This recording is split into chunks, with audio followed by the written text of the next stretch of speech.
வணக்கம் சிவன் ஸ்டோரிஸ் 284.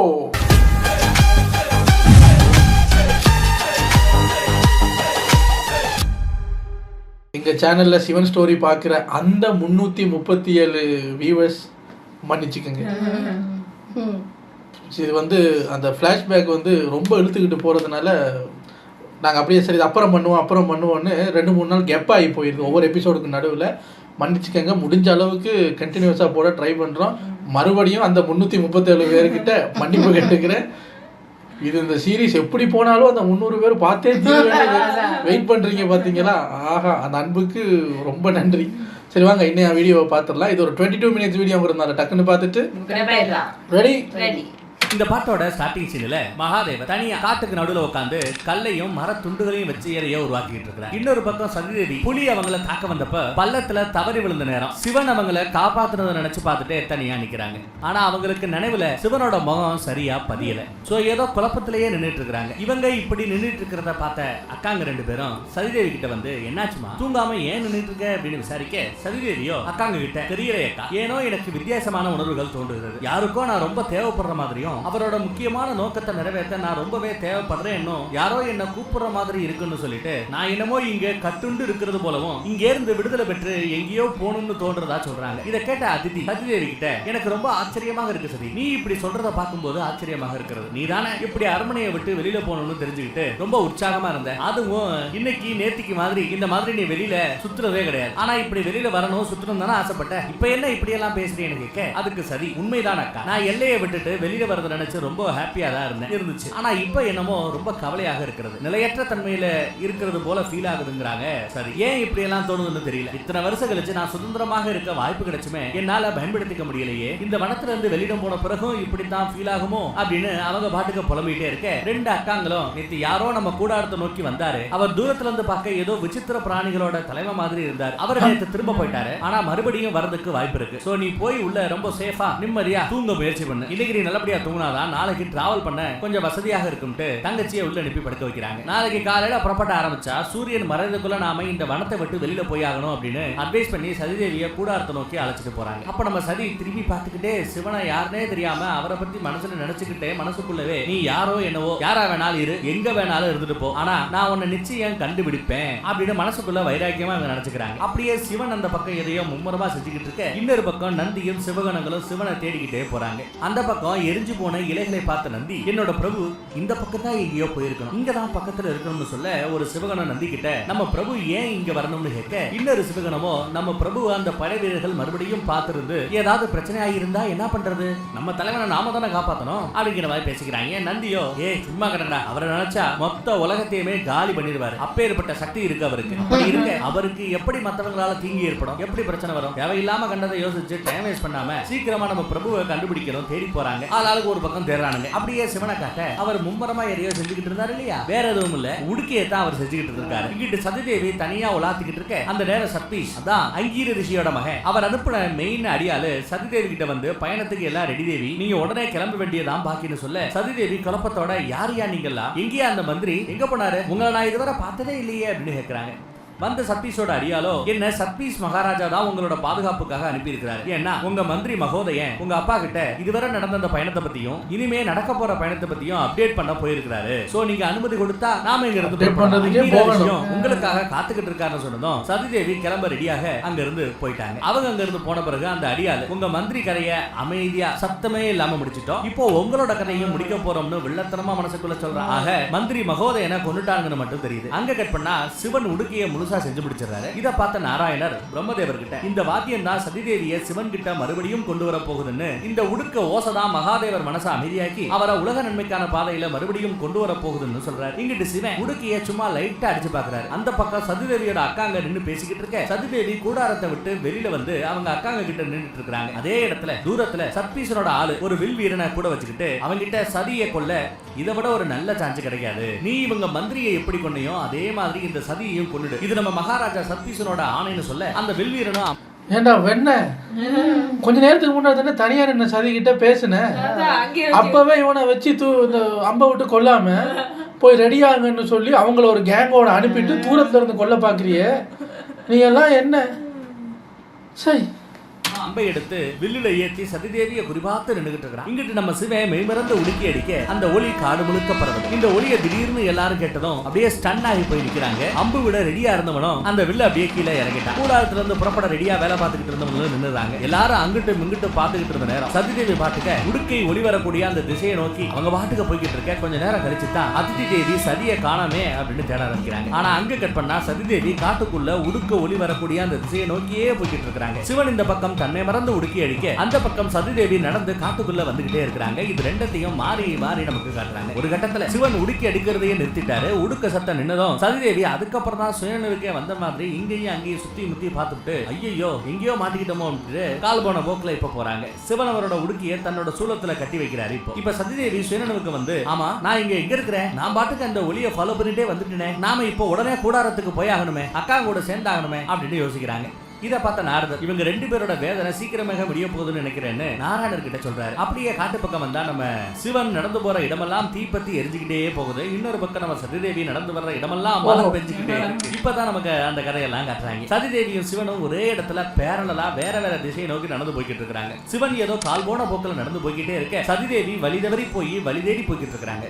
அப்ப அவங்க மேல ஒரு வில்வ இலை வந்து விழுகுது. திடீர்னு சிவன் ஸ்டாப் ஆகி அப்படியே ஸ்டன் ஆகி நிக்கிறார். சதிதேவி வில்வ இலையை அவங்க கையில எடுத்து பார்த்துக்கிட்டு இருக்க, சிவன் ஷாக் ஆகி முன்னேறி போலாமா வேணாமாங்கிற மாதிரி பார்த்துக்கிட்டு நிக்கிறார். சதிதேவி கீழே இருக்கிற அந்த வில்வ இலை எடுத்து பார்த்து சிரிச்சுக்கிட்டு இருக்க, சிவன் அப்படியே எதையோ பார்த்துட்டு நிக்கிற மாதிரி காட்டுறாங்க. சரி சிவன் எதனால இப்படி நிக்கிறாருன்னு பார்த்தா, அவருக்கு கொஞ்சம் முன்னாடி தான் சதிதேவி நடந்து போய்கிட்டு இருக்காங்க. யாருக்கு? நம்ம சிவனுக்கு கொஞ்சம் முன்னாடி தான் சதிதேவி நடந்து அப்படியே நின்னுறாரு. சிவனும் சதிதேவி போற திசையிலேயே அவங்க பின்னாடியே அடுத்து போறாரு. சதிதேவிக்கும் யாரோ அவங்கள ஃபாலோ பண்ற மாதிரி தோணி திரும்பி பாக்குறாங்க. பார்த்தா அங்க யாருமே இல்ல. இன்னொரு பக்கம் சதிதேவியோட அக்காங்க வேற பதட்டமா அவங்களோட படை வீரர்களோட சதிதேவியை தேடி காட்டுக்குள்ள அங்கேயே சுத்தி இருக்காங்க. சதிதேவியை இன்னும் காணும்னோ, திதிதேவி படை வீரர்களை இதான் நீங்க பாதுகாக்கிற லட்சணமா அப்படின்னு திட்ட, அதிதி தப்பு இவங்க மேல மட்டும் இல்ல, இந்த விஷயம் மட்டும் அப்பாவுக்கு தெரிஞ்சா நம்ம யாரையுமே அப்பா மன்னிக்கவே மாட்டாருன்னு பீதியை கிளப்பி விடுறாங்க. இங்கிட்டு சதிதேவி இந்நேரம் எல்லாம் கவலையோட என்ன வீட்டுல கூடாரத்துல எல்லாம் தேடிக்கிட்டு இருப்பாங்க. ஆனா எனக்கே நான் எங்க இருக்கேன்னு தெரியலையே, உதவி கேட்க கூட ஆளிலேயே புலம்பிக்கிட்டே நடந்து போறாங்க. சிவனு இங்கே நடந்து போய்கிட்டு இருக்காரு. அப்ப சதிதேவி காட்டுல சிவன் செஞ்ச அந்த பாதி சிலையை பார்த்து அப்படியே நின்னுட்டு, இந்த காட்டுல யார் இந்த மாதிரி பாதி சிலையை செஞ்சு வச்சிருப்பாங்கன்னு கிட்ட போய் பாக்குறாங்க. அந்த சிலையை பார்த்ததும் திடீர்னு சதிதேவிக்கு அவங்க வரைஞ்சு முடிக்காம பாதியில விட்ட அந்த ஓவியம் ஞாபகத்துக்கு வருது. உடனே சதி, நான் வரைஞ்ச பாதி ஓவியமும் இந்த சிலையும் வேற வேறனா இருந்தா கூட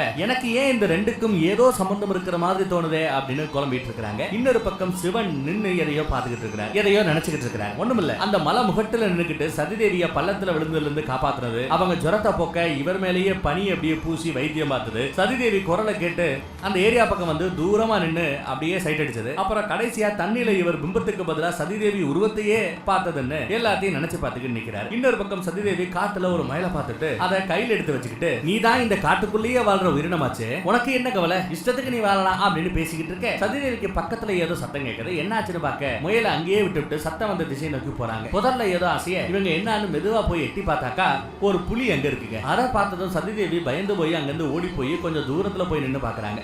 அந்த புலி இவங்களை நோக்கி வரதை பார்த்து பயத்துல சதி தன்னோட கையால அப்படியே முகத்தை பயந்து போய் கவர் பண்ணி நிக்கிறாங்க. முகத்தை கவர் பண்ணா புலி போயிருமா?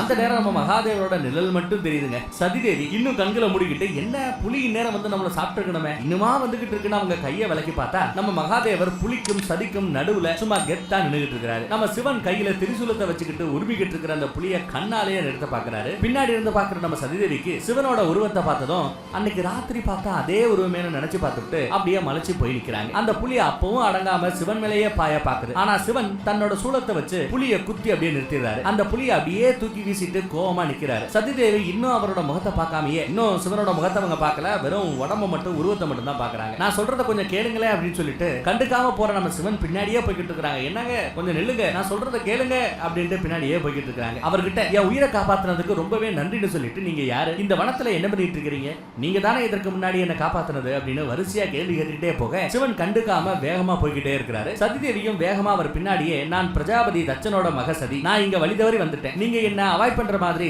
இதுவரை யாரும் என்ன அவாய்ட் பண்ணதே கிடையாது, இதெல்லாம் தண்டனைக்குரிய செயல்னு சொல்லிட்டு போய் மூச்சு வாங்கி நின்னுட்டு, இந்த ஆளோட டிரெஸ் மட்டும் இல்ல நடவடிக்கையுமே விசித்திரமாக இருக்கிறது, இந்த ஆளுக்கு சரியான பாடம் புகட்டணும், ரொம்ப அடங்காப்படாரி மாதிரி இருக்கிறாரு, சொல்ல சொல்ல நிக்காம போயிட்டு இருக்காரு அப்படின்னு நினைக்கிறாங்க. அங்க கட் பண்ணா பிரம்மலோகத்துல காமதேவன் பிரம்மதேவர் கிட்ட, நீங்க எனக்கு சிவனையும் சதிதேவியும் சேர்த்து வைக்க சொல்லி பொறுப்பு ஒப்படைச்சீங்க, ஆனா அதை எப்ப ஸ்டார்ட் பண்ணணும்னு எதையுமே எதையுமே சொல்லலையே, நான் என்னோட வேலையை செய்ய ரொம்ப ஆர்வமாக இருக்கிறேன்னு சொல்றாரு. அதுக்கு பிரம்மதேவர், காமதேவா நீ கவனமாக உன்னோட சக்தியை பயன்படுத்தி ஆகணும் அப்படின்னு ஒரு அட்வைஸ் போறாரு. அதுக்கு காமதேவனும் சும்மா அதை இதன்னு அட்வைஸ் பண்ணாம என்ன வேலைன்னு சொல்லுங்கய்யா, எப்ப செய்யணும்னு சொல்லுங்கய்யா அப்படின்னு ஓவர் கான்பிடன்ட்ல உளறிக்கிட்டு இருக்கிறாரு. ஏகத்தலமாக பேசுகிறார். நாராயணரும் பிரம்மதேவரும் பயபுள்ள கிட்ட உதவி கேட்ட திமிர பாத்தீங்களா, உதவின்னு கேட்டதும் நம்ம தலைமையில இருந்து உட்காந்துக்கிறான் பாருங்க காமதேவன் அப்படிங்கிற மாதிரி ஒருத்தர் பாத்துக்கிறாங்க. காமதேவன் அதோட மட்டும் நிறுத்தாம எனக்கு ஒரு பொறுப்பை கொடுத்தீங்கன்னா அதை ஏத்துக்கிட்டு எப்படி முடிக்கிறதுன்னு நல்லாவே எனக்கு தெரியும்னு தலக்கணத்தோட பேசிக்கிட்டு அங்க இருந்து போயிட்டான். அவன் போன பிறகு பிரம்மதேவர் நாராயணர் கிட்ட இந்த காமதேவனை எப்படித்தான் கண்ட்ரோல் பண்றதுன்னு ரொம்ப வருத்தத்தோட ஃபீல் பண்ணி சொல்றாரு. இங்கிட்ட வனப்பகுதியில சதிதேவி சிவனை விடாம துரத்துக்கிட்டே நான் பேசுற பாஷை புரியலையா, நான் பேசுறதை கேட்கவே இல்லை, இஷ்டம் இல்லாம நீங்க என்னத்துக்கு என்ன காப்பாத்தணும்,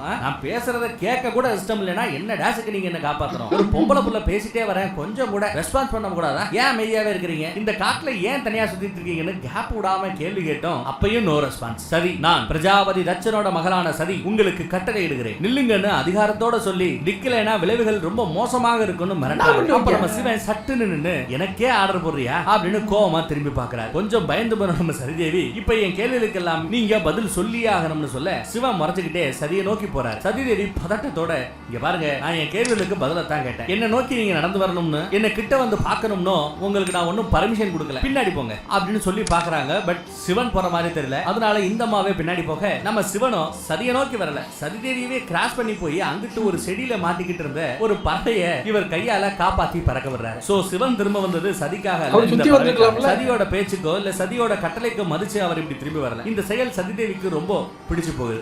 என்னதான் ஒரு பொம்பளை புள்ளையோட உத்தரவை அவர் கேட்கல அப்படின்னு இருந்தா கூட, ஒரு இளவரசியோட உத்தரவை கேட்கலன்னு இருந்தா கூட, ஒரு பறவையை காப்பாத்த வந்திருக்காரு அப்படின்னு சிரிச்சுட்டே அதை பார்த்துட்டு அப்புறம் கெத்தா அந்த கெத்தை மெயின்டைன் பண்ணி இப்போ மறைக்கிற மாதிரி நடிக்கிறாங்க. சிவன் அப்பையும் எதையும் கண்டுக்காம மறுபடியும் வேகமாக நடந்து போயிட்டே இருக்கிறார். சதிதேவி யார் இவரு, என்ன மாதிரி ஒரு அழகான பொண்ணு வந்து வாண்டடா பேசுறா, அப்ப கூட மதிக்க மாட்டேங்கிறாரு, நம்மள மதிக்கல ஆனா தூரத்துல இருக்கிற ஒரு பறவையை கரெக்டா போய் காப்பாத்துறாரு, இவரை என்கிட்ட பேச வைக்க என்ன பண்ணலாம்னு யோசிச்சுட்டு இருக்காங்க. அங்க கட் பண்ணா சதியோட அக்கா அதிதி சதிக்கு ஏதோ பெரிய ஆபத்துன்னு நினைச்சு ஃபீல் பண்ண திதிதேவி கவலைப்படாத அதிதி, அதுதான் சத்பீஷனோட மந்திரி தான் சொன்னாரு, நம்ம மந்திரி மகாதயன் இந்த மாதிரி நம்ம அப்பா கிட்ட என்ன சூழல்ல நாம இருக்கிறோம் அப்படிங்கறத அப்டேட் பண்ண போயிருக்கிறதா, அப்புறம் என்ன அவங்க வந்து எப்படி நம்ம சதியை காப்பாத்திடுவாங்கங்கிற மாதிரி கான்ஃபிடன்டோட பேசிட்டு இருக்காங்க. ஆனா இவங்க மந்திரி சோலி முடிஞ்சு போய் பாடியா கிடக்கிறது இவங்களுக்கு தெரியாது இல்லையா பாவம். இப்படி இவங்க பேசிட்டு இருக்கும்போது அதிதி தேவிக்கு சரியா மூக்கு வேர்க்குது. எனக்கு என்னவோ அந்த சத்தீஷனோட மந்திரி மேலதான் சந்தேகமே, ஏதோ அந்த ஆளை பார்த்தாக்கா தப்பாவே படுதுன்னு சொல்லிக்கிட்டு இருக்கும் போது அந்த ரவுடி மந்திரி அங்க வந்துடுறான். இவனை பார்த்ததும் ரெண்டு பேரும் சைலண்டாக வந்தவன் நான் நாலா பக்கமும் தேடிட்டேன், சதிதேவியை காணோம்னு சொல்ல அதிதி மூஞ்சில் அடிச்ச மாதிரி அவங்கிட்ட நாங்க நீ சொல்றதை ஏத்துக்க விரும்பல, உன் கூட மறுபடியும் டிராவல் பண்ணவும் விரும்பலன்னு சொன்னதும் திதிதேவி அதிதி கிட்ட இவர் என்ன பண்ணுவார் பாவம், அந்த பொண்ணு தொலைஞ்சு போனதுக்கு இவரை திட்டி என்ன பிரயோஜனம், இவர் மேல கோவப்படாதுன்னு சொல்லிட்டு அந்த ரவுடி மந்திரியை பார்த்து நீங்க உங்க சேனை வீரர்களோட சதியை மறுபடியும் தேடுங்க, அதுவரை நாங்க இங்கேயே உங்களுக்காக காத்துக்கிட்டு இருக்கிறோம், ஒண்ணு சதியாவே திரும்ப வரட்டும் இல்லைனா எங்க அப்பா வந்துருவாரு அப்படிங்கிற மாதிரி பேசுறாங்க. அந்த மந்திரி வேற வழி இல்லாம அங்க இருந்து போயாச்சு. இங்கிட்டு சதிதேவி விடாம சிவனை துரத்திக்கிட்டே போய் காட்டுல அந்த பாதி சிலையை செஞ்சது நீங்க தானே அப்படின்னு கேட்டதும் சிவன் நின்னுட்டு அவர் சிலை செஞ்சதை யோசிச்சு பாக்குறேன். அப்ப சதி நானும் இதே மாதிரி ஒரு உருவத்தை வரைஞ்சேன், ஆனா உங்களை மாதிரியே பாதி தான் முடிக்க முடியுதுன்னு சொல்ல சிவனும் சக்தியும் பிரிஞ்சதை நினைச்சு பாக்குறேன். சதிதேவி அந்த சிலையை நீங்க தான் பண்ணிருக்கணும், ஏன்னா உங்களை தவிர வேற எந்த மனுஷனும் இந்த காட்டுக்குள்ள இல்ல, சோ அதை பண்ணது நீங்க தான், என்னால அந்த சிலையை நீங்க முடிக்கணும்னு நினைச்ச அந்த சிலையை நீங்க பாதியில விட்டு போன அந்த சிலையை என்னால முடிக்க முடியும் அப்படின்னு சொன்னதும் இம்புட்டு நேரம் பேசாம இருந்த சிவன் சதிதேவி கிட்ட கோமா போயிடுங்க இருந்து அப்படிங்கிறார். சதிதேவியோ நான் உங்களுக்கு உதவி பண்ண தானே பாக்குறேன், அப்புறம் ஏன் நீங்க உதவி செய்ய வர என்ன இப்படி வெறுத்து பேசுறீங்கன்னு கேட்க சிவன் இன்னும் கோவமா ஒழுங்கு மரியாதை இப்பவே இங்க இருந்து போயிடு அப்படின்னு சொல்லிட்டு வேகமா அங்க இருந்து இவர் போயிடுறாரு. சதிதேவி இந்த ஆளுக்கு ஏன் இம்புட்டு அகங்காரம், என்ன இந்த காட்டுல தனியா விட்டு போறதுக்கு முடிவு பண்ணிட்டாப்லயே, இப்படி அம்போன்னு விட்டு போறதுக்கு பதிலா என்ன பேசாம சாக விட்டுருக்கலாம்ல, எதுக்கு என்ன காப்பாத்தணும்னு யோசிச்சுக்கிட்டு ஒருவேளை இந்த ஆளு என்ன காப்பாத்த வந்தவனா இல்லாம கொலை பண்ண வந்தவனா இருந்தா இது எல்லாம் ஒருவேளை இந்த ஆளோட பிராணா இருக்குமோ அப்படின்னு யோசிக்கிறாங்க. அங்க கட் பண்ணா அங்கீராவோட அரண்மனையை காட்டுறாங்க. அங்கீரா ரிஷி அவர் மகன் சத்வீஷ் கிட்ட ஏண்டா உனக்கு அறிவு இருக்கா, நம்ம மந்திரி அங்க அனுப்பி முட்டாத்தனம் பண்ணிட்டியே, இப்ப சதிக்கு ஏதாவது ஆச்சுன்னா நம்ம தானே பொறுப்பு அப்படின்னு பதட்டமா கேக்குறாரு. அதுக்கு சத்வீஷோ கூலா நம்ம மந்திரி அனுப்புறதுக்கு காரணம் சதி உயிரோட இல்லைன்னு சாட்சி சொல்ல ஒரு ஆள் வேணுமே, அதற்காகத்தான் கூடவே இருந்து உதவி பண்ற மாதிரி நடிக்கிறதுக்காகவும் தான் தான் மந்திரியை ஏன் அனுப்புறங்கிறத ரொம்ப கற்பரமையோட சொல்ல அங்கீரா ரிஷி மௌனே ஏதாவது மிஸ் ஆச்சு மொத்தமா முடிச்சு விட்டுறாயடா அப்படின்னு பயமுறுத்துறாரு. அதுக்கு சத்வீஷ் அப்பா டோன்ட் வரி நான் பாத்துக்கிறேன், நீங்க பிரஜாபதி ஆகிறதுக்கான வேலையை மட்டும் பாருங்கன்னு சொல்றான். அப்படியே என்கிட்ட மறுபடியும் காட்டுறாங்க. அங்க நம்ம சதி சிவங்கிட்ட என் கேள்விகளுக்கு பதில சொல்லிட்டு போங்க, நீங்களே என்ன காப்பாத்தவும் செய்றீங்க, உங்க ஆளுகளை வச்சு என்னோட காவலாளிகளை அட்டாக்கும் பண்றீங்க, உண்மையிலேயே உங்க நோக்கம் தான் என்னன்னு கேட்க சிவன் சதிதேவி கிட்ட நீ வழிமாறி வந்துட்ட தொலைஞ்சு போயிட்ட, இந்த இயற்கையே உனக்கு உன்னோட இடத்துக்கு போக உதவி பண்ணணும்னு சொல்றாரு. அதுக்கு சரி நீங்க ஏன் எனக்கு உதவி பண்ண கூடாது, இயற்கை உதவி பண்ண பண்ணும், ஆனா அது ஓரமா இருக்கட்டும். நீங்க ஏன் எனக்கு உதவி பண்ண கூடாதுன்னு கேட்க சிவன், உனக்கு நீ தான் உதவி பண்ணிக்கணும், அடுத்தவங்க கிட்ட உதவி நீ எதிர்பார்க்காதுன்னு சொல்ல சதிதேவியோ ஏதோ ஒரு பதில சொல்ல வரதுக்குள்ள சிவன் மறுபடியும் ரொம்ப கோவமா இந்த கணமே இங்க இருந்து போயிடு அப்படின்னு சொல்லிட்டு விறுவிறுன்னு அவர் கிளம்பிடுறாரு. அவர் போன பிறகு சதிதேவி, நான் தட்சனோட பொண்ணு, எனக்கு என் வழியை கண்டுபிடிக்க தெரியும், இம்புட்டு கெஞ்சியும் இறங்காத மனசு உங்களை மனசா இல்ல கல்ல செஞ்சிருக்காங்க உங்களுக்கு மனசு அப்படின்னு அந்த வயலை திட்டிவிட்டு, யார நம்ம சிவனை திட்டிவிட்டு, நான் பிரஜாபதி தட்சனோட பொண்ணு, எனக்கு வழி தெரியாதா, நான் பாத்துக்கிறேன் அப்படிங்கிற மாதிரி கொஞ்சம் கேட்டா இருக்கிறாங்க. இப்போ இதை வைகுண்டத்துல இருந்து பார்த்த நாராயணர் ஒரு பக்கம் சிவனும் சக்தியும் மறுபடியும் சேர வேலை நடந்துகிட்டு இருக்கு, இன்னொரு பக்கம் பெரிய பிரச்சனை ஒண்ணு உருவாகிட்டு இருக்குன்னு பிரம்மதேவ கிட்ட சொல்றாரு. அடுத்து காமதேவனை காட்டுறாங்க. யார? காமதேவனை காட்டுறாங்க. அவன் ஒரு இருட்டான குடிபடந்த காட்டுக்கு மத்தியில வந்து நின்னு இருட்டு இருக்கிற அந்த இடத்துக்கு ஒரு பல்பு போட்ட மாதிரி ஒரு ஒளிவர வச்சு அங்க எக்கச்சக்க மலர்களை பூக்க செய்யறான். அவன் மனசுக்குள்ளவே சிவனையும் சக்தியையும் ஒண்ணு சேர்க்கிற அந்த உன்னதமான காரியத்தை செய்யற வாய்ப்பு கிடைச்சது தன்னோட சௌபாக்கியம். ஒன்னும் என்ன விளைவு வந்தாலும் சரி, நான் நாராயணர் பிரம்மதேவரோட அந்த கட்டளையை பூர்த்தி பண்ணியே ஆகணும்னு நினைச்சுக்கிட்டு அந்த இடத்தை இன்னும் அழகாக்கி அங்க இருந்த பெரிய சைஸ் தாமரை பூவை அவனோட சிம்மாசனமா மாத்தி உட்காந்துட்டு இனிய வேலையை முழுசா ஸ்டார்ட் பண்ண வேண்டியதான்னு ஏதோ ஸ்கெட்ச் போடுறாப்ல. அங்க சதிதேவி உதவி பண்ணாத நம்ம சிவனை மனசார திட்டிக்கிட்டே, இந்த ஆளு காட்டிலேயே இருந்து அவர் மனசும் கல்லா பச்சு போல, எவ்வளவு அன்பா பேசினாலும் கண்டுக்க மாட்டேங்கிறார், எவ்வளவு அதிகாரமா பேசினாலும் மதிக்க மாட்டேங்கிறார், இவரை கல்யாணம் பண்ணிக்க போற அந்த பொண்ணை நினைச்சாதான் எனக்கு வருத்தமாக இருக்குன்ட்டு அந்த பொண்ணுங்க மாதிரியே இவங்களும் யதார்த்தமா பேசிட்டு, சரி நாம ஏன் அந்த ஆளை பத்தி இனி பேசி டைம் வேஸ்ட் பண்ணணும், நாம காட்டை விட்டுட்டு வெளியே போற அந்த வழியை பாப்போம் முடிவு பண்ணி கீழே இருக்கிற ஒரு குச்சி எடுத்து போற வழியில இருக்கிற அந்த மரத்தை எல்லாம் அடையாளத்துக்கு மார்க் பண்ணிக்கிட்டே போறாங்க. அப்புறம் கொஞ்சம் நம்பிக்கை வந்ததும் யாரோட உதவியும் இல்லாம நான் இந்த வனத்தை விட்டுட்டு வெளியில போயிருவேன், குறிப்பா அந்த சிடுமூஞ்சி சாமியோட உதவி இல்லாம போயிருவேன், அந்த ஆளோட உதவி எனக்கு இனி எப்பவுமே தேவைப்படாதுன்னு சொல்ல வேகமா போயிட்டு இருக்கிற நம்ம சிவன் டப்புன்னு அங்க நிக்கிறாரு. ஏன் நிக்கிறோம், வாட் ஹேப்பன், அடுத்த எபிசோட்ல பாப்போம். Thank you. அச்சச்சோ, மொத்தத்துக்கே 15 நிமிஷம் தான் தெரியுதுக்கா. சரி, இன்னும் கொஞ்சம் நேரம் பேசுவோம். சதி எங்க விட்டோம், தன்னம்பிக்கையோட என்னால தனியாவே காட்டை விட்டுட்டு வெளியே போக முடியும்னு சொல்லிட்டு மரத்தை எல்லாம் அடையாளத்துக்கு மார்க் பண்ணாங்க இல்லையா, அதோட தொடர்ச்சியா சதிதேவி ரொம்ப ஜாலியா நடந்து போய்கிட்டு இருக்கு. அம்மா ஒரு நிமிஷம் ஒரு நிமிஷம் சந்தோஷப்பட்ட ஒரு நிமிஷம் பொறுக்காத, இன்னும் பேச போறாராம்ல, மறந்து போயிட்டாரு. இவர் கொஞ்ச நேரத்துல சந்தோஷப்பட்டாரு. பரவாயில்ல, ஏன்டிக்கு டயர்ட் ஆகிறதுக்குள்ள அடிக்கிறத நிப்பாட்டிட்டாங்க. தெளிய வச்சு அடிப்பாங்க, தெளிய வைப்பாங்க. இவன் டயர்ட் ஆகல, மறுபடியும் அடிக்கிறான். வாங்க கேட்போம்.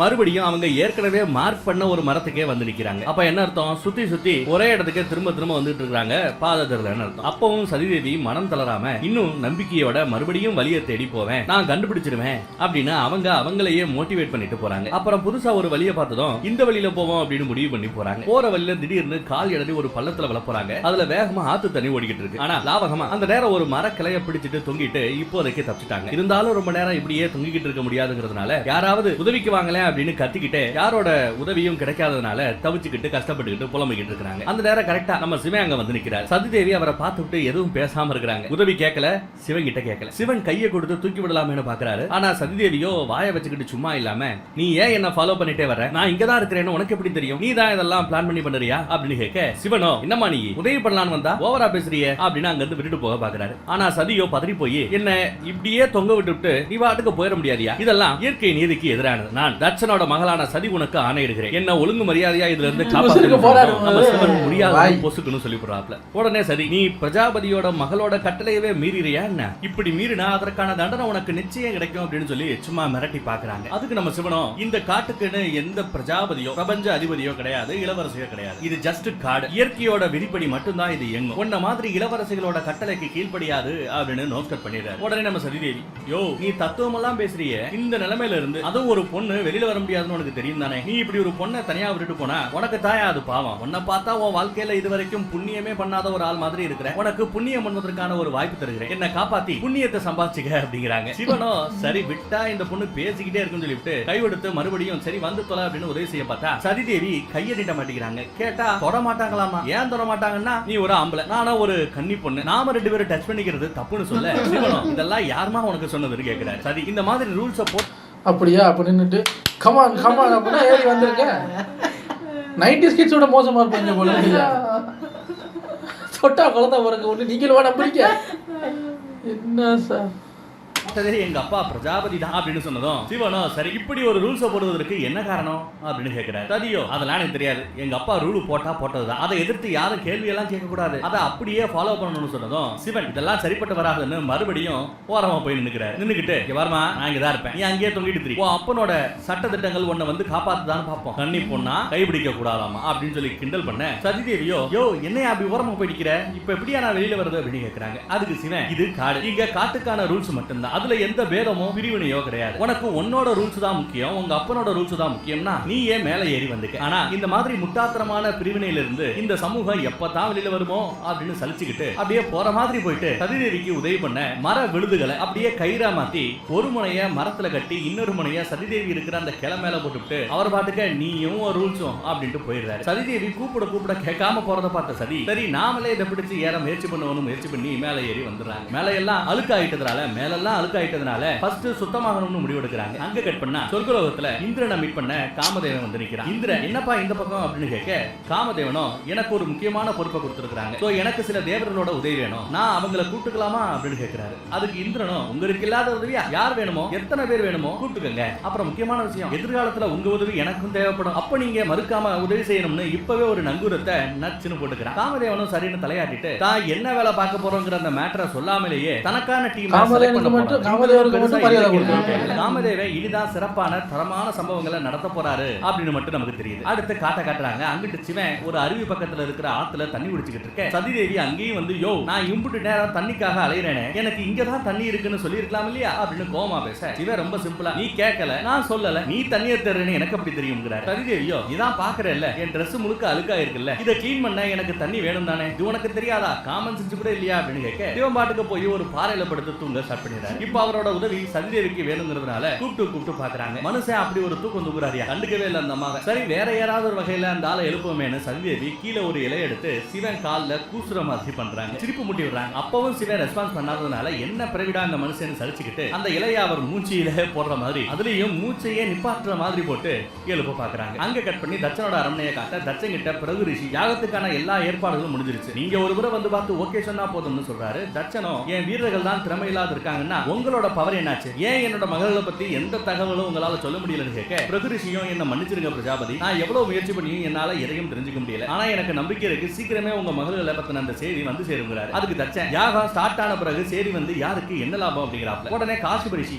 அதான் அவர் சொல்றாருல அப்புறம் ஏன் வேஸ்டா கவலைப்படுறீங்க பிரஜாபதி அப்படின்னு அவர் ஒரு விட்ட போடுறாரு. தச்சன் டென்ஷன் ஆகி கை சைகையிலேயே அவர் பேசுறதை நிறுத்த சொல்லிவிட்டு நான் ஒன்னும் தேவையில்லாம எதையும் யோசிக்க மாட்டேன், சதி வடக்க பக்கம் போன பிறகு இந்த சூறாவளி வந்துச்சு, இன்னும் எந்த செய்தியும் நமக்கு வராம இருக்கிறது நம்ம பொண்ணுகளை பத்தி, எல்லாமே நீங்க எல்லாம் எம்புட்டு அலட்சியமாக இருக்கிறீங்க அப்படிங்கறத தான் காட்டுதுன்னு சொல்லிட்டு பிரகு ரிஷி கிட்ட லேட் பண்ணாம சீக்கிரம் ஏதாவது வழியை கண்டுபிடிக்கணும் ரொம்ப டென்ஷனா உத்தரவு போடுறாரு. அடுத்து வனப்பகுதியில சிவன் நடந்து போயிட்டு இருக்கும்போது வழியில மரக்கிளையில ஜோடியா இருக்கிற பறவைகளை சந்தோஷமா பாக்குறாரு. ஆனா திடீர்னு அவருக்கு 2 பறவைகள் இருந்த கிளையில ஒரு பறவை மட்டும் இருக்கிற மாதிரி ஒரு காட்சி தெரியுது. அதை பார்த்ததும் சந்தோஷமா இருந்தவர் டென்ஷன் ஆகி கவலையாக மாறுகிறார். இதை பார்த்த நாராயணர் சிவன் இன்னும் அவரோட மன வேதனையிலிருந்து வெளியில வரல, அவர் சக்தியை பிரிஞ்ச பாதிப்பிலேயே இன்னும் இருக்கிறாப்லன்னு சொல்ல இங்கிட்டு 2 பறவைகள்ல ஒரு பறவை மரத்துல இருந்து எரிஞ்சுக்கிட்டே கீழே விழுந்து இறந்து போகுதுங்க. சிவன் பதட்டமா ஓடி போய் இறந்த பறவையை சோகமா பாக்குறாரு. இதை பார்த்த நாரதர் சிவன் எப்பதான் இந்த வேதனையிலிருந்து வெளியில வருவாரோ அப்படின்னு நம்ம நாராயணர் கிட்ட கேட்க நடக்கிறதெல்லாம் இயற்கை, மகாதேவருக்கு அவரோட தனிமையை உணர்த்த காட்ட வேண்டியதாக இருக்கிறது, இதெல்லாம் இயற்கை, மகாதேவருக்கு நீ தனியா இருக்கையா அப்படின்னு உணர்த்துவதற்காக செய்கிறதா அவரே கேள்வி அவரே பதில்கிறாரு விஷ்ணு பகவான். இங்க சிவன் இறந்து போன அந்த பறவையை பாசமா தடவி கொடுக்க அந்த பறவைக்கு மறுபடியும் உயிர் வந்து பறந்து போயிடுச்சுங்க. இன்னொரு பக்கம் சதிதேவி சூரியன் மறைய போறதுனால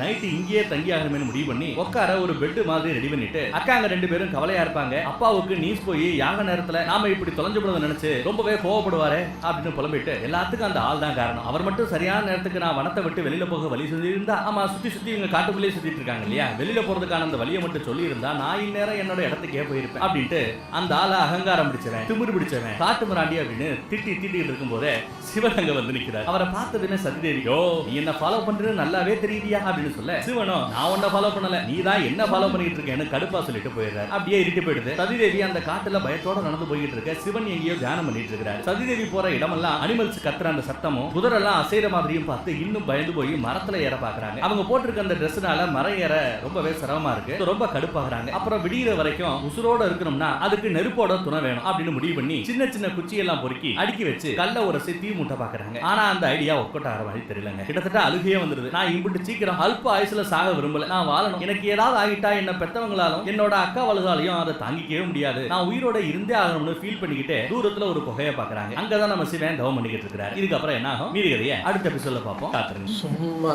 90s கிட்ஸ் மாதிரி எதுக்கு எடுத்தாலும் உதவி பண்ண வந்தாலும் நான் கன்னி பொண்ணு என்ன தொடக்கூடாது, வழிகாட்ட வந்தாலும் நான் கன்னி பொண்ணு என்ன தொடக்கூடாது. சும்மா கன்னி பொண்ணு கன்னி தீவு பொண்ணு கரும்பு கண்ணு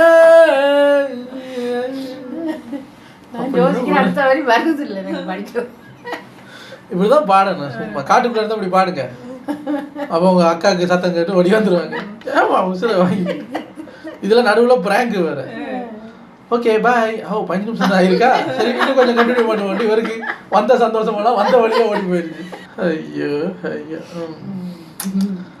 எனிவேஸ் அந்த ஒருத்தன் அந்த புத்துசாமி மட்டும் சரின்னு ஒத்துக்கிட்டான்னா கதை இந்நேரம் வேற பக்கம் போய் புது வில்ல வந்து அறுத்து தள்ளுறாங்க சார். ஐயோ ஃப்ளாஷ்பேக்கை முடிங்க சார் சீக்கிரம். அப்பப்போ கட் பண்ணுவாங்க போல.